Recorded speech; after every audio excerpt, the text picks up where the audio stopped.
नमस्कार साथियों। हम भारतीय संविधान पर चर्चा कर रहे थे और भारतीय संविधान में भी मौलिक अधिकारों पर हम चर्चा कर रहे थे और हम इस बात को जानते हैं कि भारतीय संविधान के भाग 3 में अनुच्छेद 12 से 35 तक मौलिक अधिकारों का उल्लेख मिलता है। हमने समानता के मूल अधिकार का और स्वतंत्रता के मूल अधिकार का जिक्र कर लिया है, उस पर चर्चा कर ली है। आज हम शोषण के विरुद्ध अधिकार पर चर्चा करेंगे और आप इस बात को जानते हो कि शोषण के विरुद्ध मूल अधिकार जो है उसका उल्लेख भारतीय संविधान के भाग 3 में अनुच्छेद 23 और 24 में मिलता है। इस बात को ध्यान रखिए। अब अनुच्छेद 23 क्या कहता है? अनुच्छेद 23 में लिखा हुआ है कि मानव तस्करी और बलात् श्रम का क्या है? निषेध है। मानव तस्करी और बलात् श्रम का क्या है? निषेध है। और इस प्रकार के अन्य जो भी करते हैं उनके ऊपर भी ये अनुच्छेद क्या करता है? रोक लगाता है। ऐसा उल्लेख इसमें अनुच्छेद 23 में।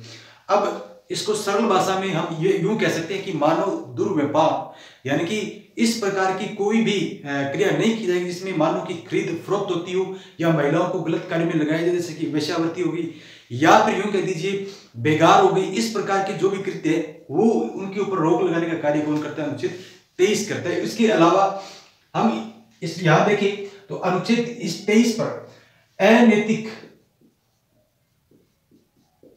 अनैतिक दुर्व्यापार अधिनियम 1956 इस अनुच्छेद को प्रभावी बनाने के लिए उठाया गया एक सख्त कदम है। इस बात को ध्यान रखिए। और अनुच्छेद 24 की बात करें तो अनुच्छेद 24 जो है वो स्पेशल बच्चों के लिए या बालकों के लिए, और इसमें बताया गया है कि 14 वर्ष से कम उम्र के बालकों का खतरनाक कार्यों में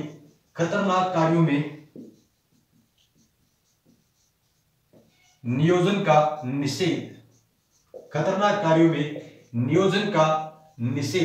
अच्छा, इसका मतलब ये हो गया कि 14 वर्ष से कम उम्र के जो बालक के जो बच्चे हैं उनको किसी भी खान फैक्ट्री उद्योग या किसी भी संकट में जो परिस्थिति वाले जो उद्योग है, जो कार्य है, उनमें आप उनको नियोजित या उनको नहीं लगा सकते, जिससे उनकी जो सुकुमार अवस्था है, जो अवस्था उनके व्यक्तित्व के विकास का एक आधार है, उसको वो क्या होती हो? गलत तरीके से प्रभावित होती हो। ऐसा आप काम उनसे नहीं करवा सकते। हालांकि इसमें ये तक भी लिखा गया है कि आप जैसे कि इनकी व्याख्या में ले लीजिए तो रेलवे में भी 14 वर्ष से कम उम्र के जो बच्चे उनको नियोजित नहीं किया जा सकता। अब रेलवे का मतलब है कि कोई भी ऐसा जो जैसे पटरियों के निर्माण का कार्य मान लीजिए या रेलवे के अंदर किसी प्रकार की कोई सामग्री बेचने वाला कोई व्यक्ति हो सकता है, तो वो 14 वर्ष से कम उम्र का कोई बच्चा जो है वो इन खतरनाक कार्यों में नहीं नियोजित किया जा सकता। इस बात को ध्यान रखिए।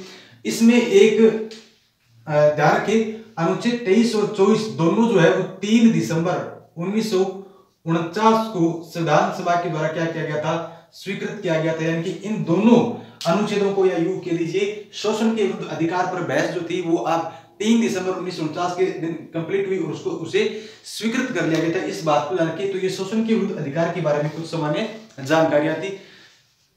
अच्छा, एक चीज और है, अनुच्छेद को प्रभावी करने के लिए, अनुच्छेद 24 को प्रभावी करने के लिए एक अधिनियम बनाया गया है, वो है बाल श्रम निषेध अधिनियम 1986। तो ये अनुच्छेद 23 और 24 के बारे में परीक्षा की दृष्टि से जो इंपॉर्टेंट जानकारी थी वो आपके साथ साझा की।